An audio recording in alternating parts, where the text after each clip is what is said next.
Hey, we're glad you're here tonight. We're going to have a good time. I'm going to be honest with you.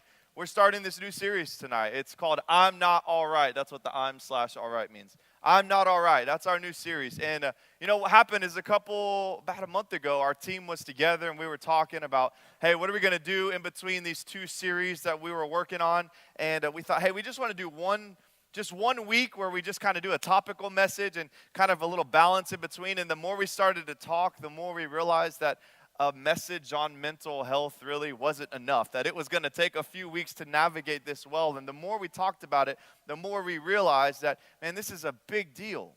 This is a big deal in our country. It's a big deal in this room. We can see it doesn't matter if you're on a stage somewhere or if you're sitting in a church or if you're at home alone. Mental health is a struggle for a lot of people. In fact, many would argue for most people in some way, shape, or form. And so the more we started to talk about this, the more we realized that, man, this is a big deal. And we're not licensed psychologists or anything like that. And so I'm not going to try to solve all of the problems. But what I do hope to do is to encourage you, to show you the word, and hopefully through some of the research and some of the good people that are helping bring this thing together. It's not just me. There's a lot of people behind the scenes helping to bring all this content together over the next few weeks. I really hope that it can be a blessing for you. And maybe for some of you, what you're going to experience in the next few weeks is something that's going to actually work on you. But maybe for others, it's going to be something that you're going to be able to hold on to and use to minister to other people throughout your life. Regardless of which situation you fall in, these next few weeks are super important as we learn and become equipped on how to deal with and to navigate some of the most difficult seasons of life. And with that being said, I want to say this. It is not a sin to be sick. It is not a sin to be sick. You need to hear that tonight. I want you to, and tonight was perfect. I mean, just to be able to open up and to peer into the life of someone else that's not normally on this stage. Listen, you need to understand that your struggles, okay, all of our struggles are rooted in sin, but being sick is not a sin. The reason we get sick of any kind, of any shape, started all the way back in the beginning in the garden. Okay, when sin entered into the world, everything began to disintegrate. And we are on a path to complete destruction. That's just reality. I hate to break. Some of you are like, I thought this place was happy. Sorry, wrong place, or at least not tonight. Okay, the reality is since sin entered into the world, everything has been falling apart, and it's going to continue falling apart until God finally says, that's enough, Jesus, go. That's what we're looking at. And so I want you to understand where it comes from, but I also want you to know that if you are struggling with some form of mental health and all the things we're going to look at over the next week, I want you to know that you've done nothing wrong. And I would also say to you that you're not alone. You are not alone. But here's what I do want to say to you. What you do with that, that's what's up to you. That's what's up to you. I wasn't planning to talk about this till the end, but Austin brought it up, so let me just come on the coattails of this. Suicide is a permanent solution to a temporary problem. It's a permanent solution to a temporary problem. Now, I would love to say in this room, I know we've never had to, but I've already been proven wrong. I know that thoughts of suicide cross the minds of many people more than will ever admit it or talk about it. And I want you to hear tonight, in fact, if this is the only thing I say tonight, we can stop here. I want you to hear this. Don't give up. Do not quit because you can get through it. And whatever decision whatever you think would come out of doing whatever it is to ease the pain you're feeling is always going to be a temporary season. Listen, this life is never going to be perfect. And because we're on a downward path as a whole, it can seem overwhelming. But here's the amazing, good, unbelievable news, and that is that as believers in Jesus Christ, we have the power of God that lives inside of us. It will never make life perfect, but it gives you the strength to endure. We have all been through seasons where we felt like the world was ending in our personal life. Maybe some of you are there right now. And I want you to know, it's okay. And it's not over. It is a temporary season. And you can make it through. You got to hear that tonight. And listen, you need to be ingraining this in your brain if it's not you tonight, because I guarantee you there is someone close to you that needs to hear the words I'm saying to you right now. And you may be the one that God calls to put in their path, to get in their way, to give this encouraging message to them that this is a season. It's a season, and you can make it. I remember, I'm just going to be honest, tonight we're going to be all over the place. I just realized because I might as well turn my notes away. I remember hearing a story years ago. You may have heard, it's a very familiar story. But I heard a story about a young man. He was always getting bullied, always getting picked on at school, having a terrible day. He's walking down the hallway, and lo and behold, some bullies come up. They knock his books out of his hands. They go all over the ground. And of course, he's embarrassed. He's hurt. He's frustrated. Everybody's laughing, the typical school scene. Well, this other young man that was in the hallway that day was a little bit more popular, kind of had some of those things going for him. He walked up and he said, you know what? Hang on. Let me get that for you. And he bent down and he picked up all the books and he put them together and he handed it back and he said, you know what, let me walk you to class. And he walked into class and he started to talk with him and started to encourage him. He ended up taking him home that day, drove him home from school. They became best friends. And about 5 or 10 years later, that young man that was getting bullied and had his books knocked all over the floor, he said, you didn't know this. You didn't know this. But 5 years ago, you saved my life. Because that day you picked up my books was the day I was planning to go home and to kill myself. And because you took a moment to extend a hand, you literally saved my life. Man, you never know. Listen, this is why, guys, we can't be so busy doing all these other things that are so minute that we might miss the opportunities that God has placed right in front of us. How many people do you know here? How many people do you know? Do you know what we are? We are supposed to be a church. Do you know what a church is? I'm going to hurt some people tonight. Church is not what you see all around us. It's just not. What we are doing today in the American church as a whole is a crime. It's not church anymore. It's entertainment. I better be good or they're not coming back. The band better crush it or we're done. We'll go down the street because they got 6 singers instead of 3. It's become an entertainment thing. And so we walk in a room, we sit in a chair, and we look and we watch and we wait and we go, that was good. Maybe I'll come back next week. Or, that wasn't good. I'm going down the street. And the reality is, if you read this book, you will never see that. Do you know what you see? You see a call for community, for fellowship. Fellowship, not fun and parties and the socials, though those things are fine. Fellowship is when you actually walk through life together. And you could come in a place like this, and you may not be best friends with everyone, and that's fine. But we should walk in here and go, man, there's my Paul, there's my Timothy, there's my Jonathan, these are the guys, the girls walking with me through life. I talk to them about things. I don't come in and bottle up. I come in and I share. Now, of course, we have these large gatherings where we can teach and we can sing, and we do that in a group, and that's okay. But listen, if that's all you're here for, I just want to encourage you. You're missing out on so much. And then we wonder why the people even in the church are struggling with mental health. Well, listen, here's where it starts. It starts because so many of us are walking through life alone. Sure, we have friends on Facebook, social media. We have people we're acquaintances with. Oh, they go to my church, but we don't really know anything about each other. We couldn't help each other even if we wanted to because we have no idea what's going on. Do you see how this works? And when God established the church, it was to do many things, but one of the key elements was that my children, God would say, well, walk through this thing together. Life is hard, and when you do it alone, it's even harder. So the first thing I wanted to talk to you about tonight, really as we start this series, is just that. That if we're going to walk through the battle of dealing with mental health and all the different ways that could unfold, you need to know that we can't do it alone. And I'm going to tell you, I have good news for you. This room is full of people that could be doing life together. Maybe some of you are. That's an encouragement. You don't have to be alone. And if you've come in here and you feel alone and you've been coming here for a while, you know what I'd say to you? Shame on us, and I'm sorry. I'm sorry. And I'll take the blame for that. I want to tell you something else.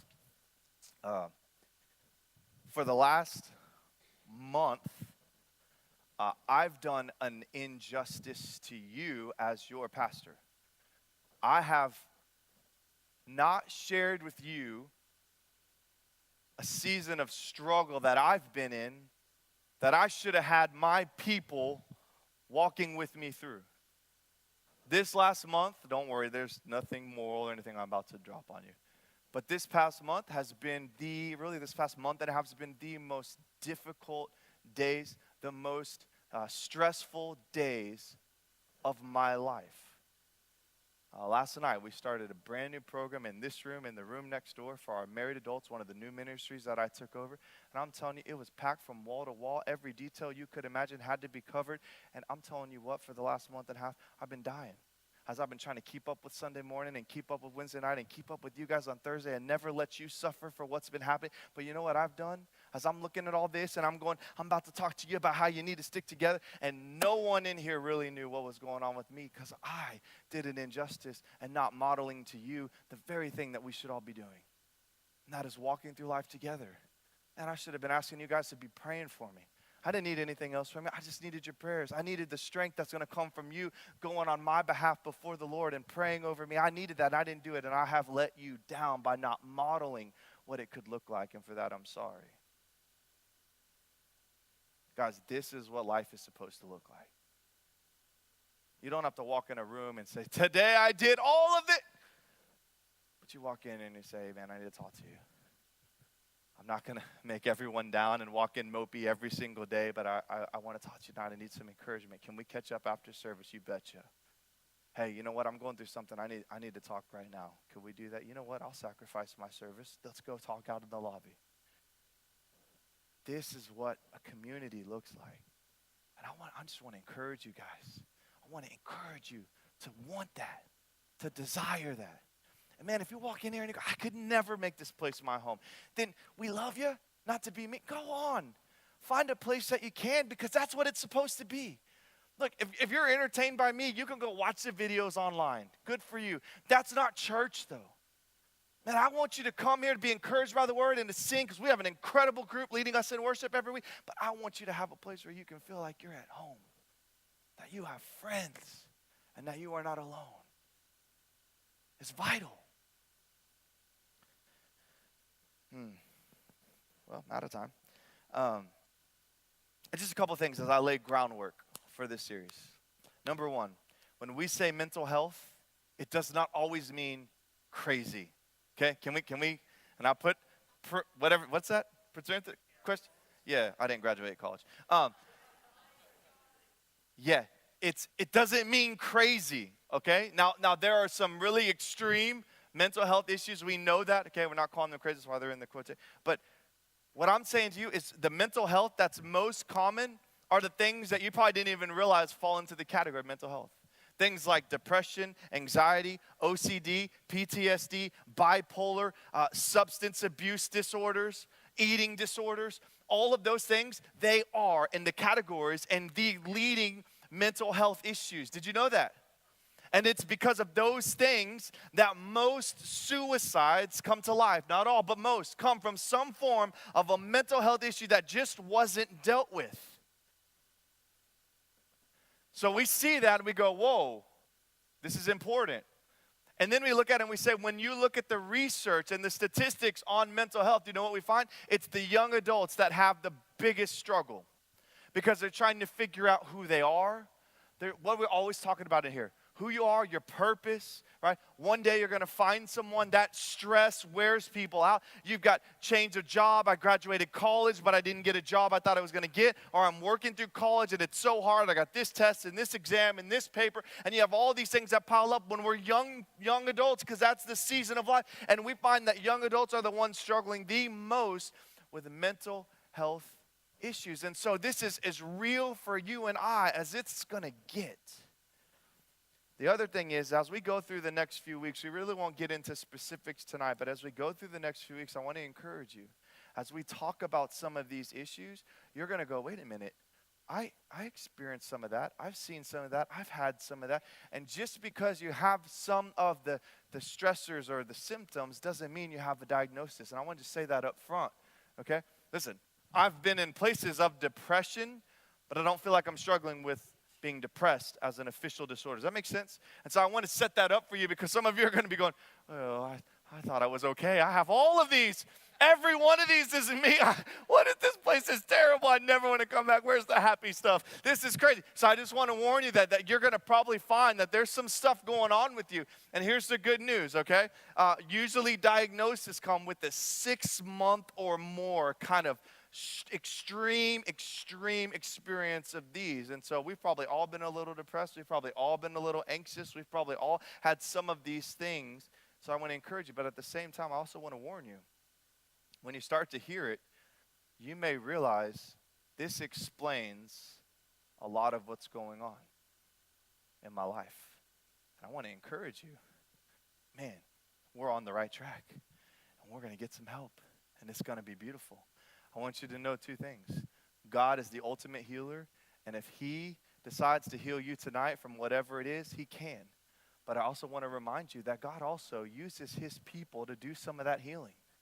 Great medical professions and counseling systems and all these different things. And so not all of it is going to be a miraculous instant healing by God, though it's possible, and we'll pray for that.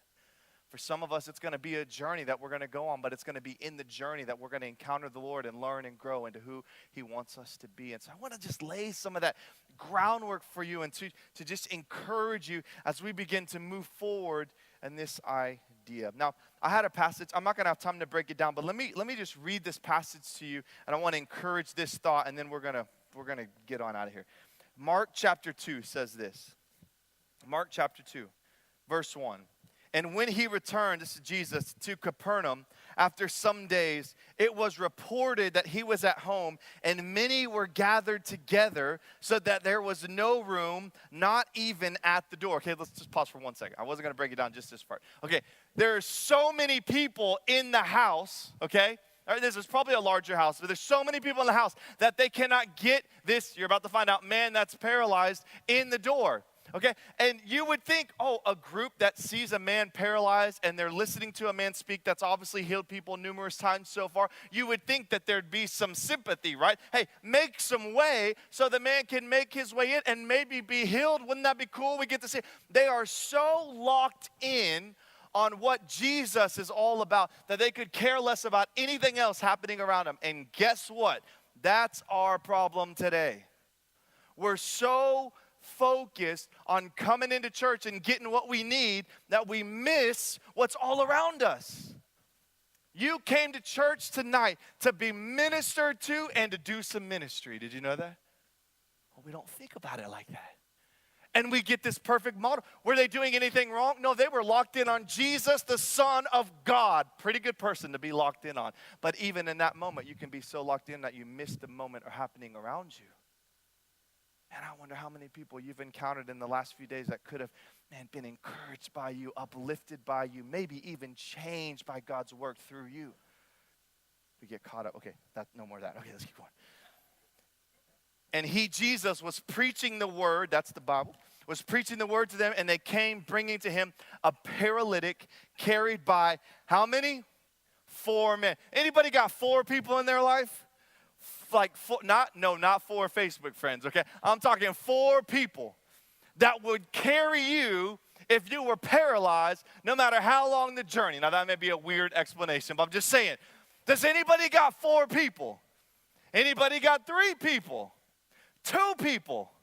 1 person. Now, the 4 is not some theological, this is what you have to be successful in the Christian life. I'm just saying, this man had 4 people willing to do what we'll find in a minute, anything that needed to be done for their friend to get to Jesus. You got some friends like that?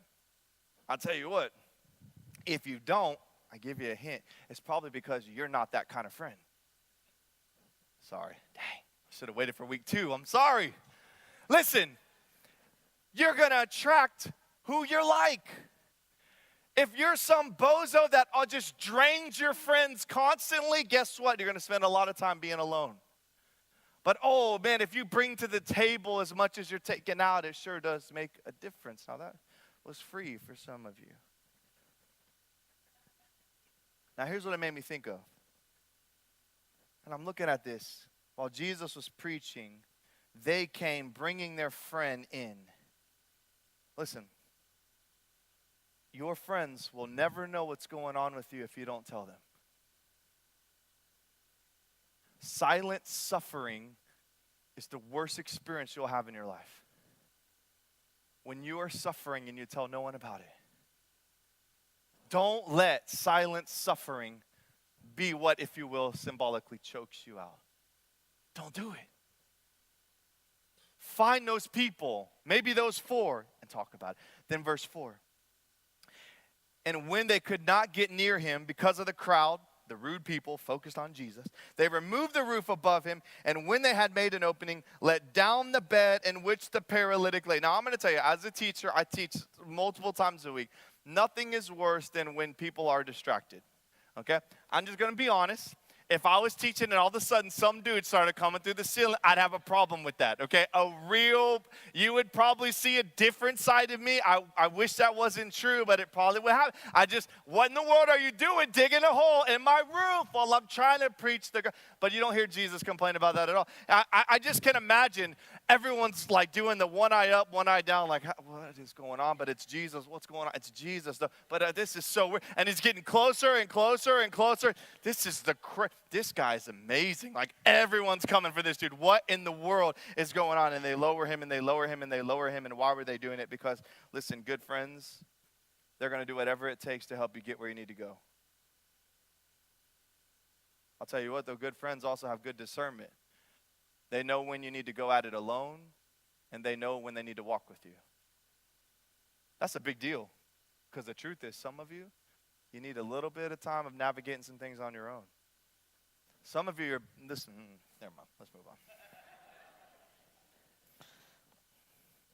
By the way, the roof, not our roof, but their roof would have been made primarily of mud, and it would have been a couple feet thick. So this wasn't just like, some people say they pulled back the fabric, but the more I study this, they really had to dig that. They were digging, mud was falling on your head while, I'm not Jesus, but while the guy was teaching, mud was falling and hole was being dug. And these men are what? They calculated, I think it was Luke that tells us, they calculated exactly where Jesus was, and they dug until there was an opening big enough for a man laying down to be dropped down into. And then guess what happened? Well, verse 5, and when Jesus saw their faith, whose faith? All of them, really. The man that was ill, he could see his faith. We'll talk about that in a minute. But he could see the friend's faith. The friends had to have faith. Do you think that wasn't intrusive? Do you think that wasn't a little embarrassing? Hey, guys, sorry to interrupt this mass crowd. We're just lowering our friend real quick. No, don't bother us. Don't mind us. We're just feeling away, right? And so they had faith that something was going to happen. Some say, I don't know, I think this is a bit of a stretch, but some say as they were lowering him, they had so much faith because the truth is they weren't going to be able to pull him back up. So once he's down, like he's down. Now I think they could have carried him out, but for what it's worth, someone said that it sounded cool. All right, then we go on. For their faith, and he said to the paralytic, son, your sins are forgiven. But now some of the scribes were sitting, I'm going quickly. I could dig this stuff for days, but we got to go quickly. Some were sitting there questioning their hearts. So the scribes were looking at it going, what in the world? Who are you? Who are you to forgive his sins, right? What does this man speak like that? Why does this man speak like that? They said, he is blaspheming. Who can forgive sins but God alone? And immediately Jesus, perceiving in his spirit that thus questioned within themselves, said to them, why do you question these things in your hearts? Which is easier, to say to the paralytic, your sins are forgiven, or to say, rise, take up your bed, and walk? But that you may know the Son of Man has authority on earth to forgive sins. Listen, they looked at him and they said, they don't think Jesus is God. And they look at them and they go, who are you to say his sins are forgiven? You're nobody. You're a nobody. You're just some guy that has attracted a big crowd. Okay, we'll give you that. But you've done nothing else. Sure, maybe you released some demons later on, but we didn't see it. Who are you? That they didn't realize is that Jesus is God. Did you know that? Did you know that Jesus is God? 1 in 3, 3 in 1, Jesus is God. I remember hearing Ben Young, one of the pastors here, he got up one Sunday morning. Bible study teachers, you might want to write this down. He got up one Sunday. He told the director of the class, hey, it's going to be a little different today. Just roll with it. He got up, stood in front of the class. Jesus is God. And he went and sat down. That was it. That was all he said. His entire lesson was 3 words. I wasn't even there, and I still remember it. It was so good. Because what did he say? I want you to get one thing, that Jesus is God. You will never forget it because it's the only thing in this particular message that matters. You need to understand that. Listen, they needed to understand that Jesus is God, but they didn't, so they questioned him. That's what this is about. But then the last part, last little verse, Jesus said to the paralytic, I say to you, rise, pick up your bed and go home. And he rose and immediately picked up his bed, went out before them all so that they were all amazed and glorified God, saying, we've never seen anything like this. Can you imagine the tension? Imagine the man first on the bed going, can he even heal me? Like, did we just do this whole thing and nothing's going to happen? Can you imagine the friends being like, is this going to, I don't even know, like, dude, hey, drop and run, right? We could still get out of here. We could still get out of here. Can you imagine the man that owned the house? What did you just do to my roof? What the world, man? Come on. And then can you imagine the scribes just being more and more angry? How dare this man speak like that? We are the religious officials, not this chump. I added that, of course. Can you imagine all of the tension in the room? And what happens? Jesus speaks and he is healed. He isn't just healed. He gets up and he picks up his mat and he starts to walk. Why is this important? Because you and I need to hear and be reminded today that that's the God we serve. A God that is capable of healing anyone he wants to and at any time that he wants to. We also need to understand that you and I cannot walk through life alone. You may not have 4, though that'd be great because if you're ever paralyzed, you got 1 for each corner. But regardless, you need people in your life. You cannot do this alone. Please don't miss that. You cannot do this alone. God wants you to hear that today. And you don't need a bunch of casual friends. You need a few good ones that you would trust with your life.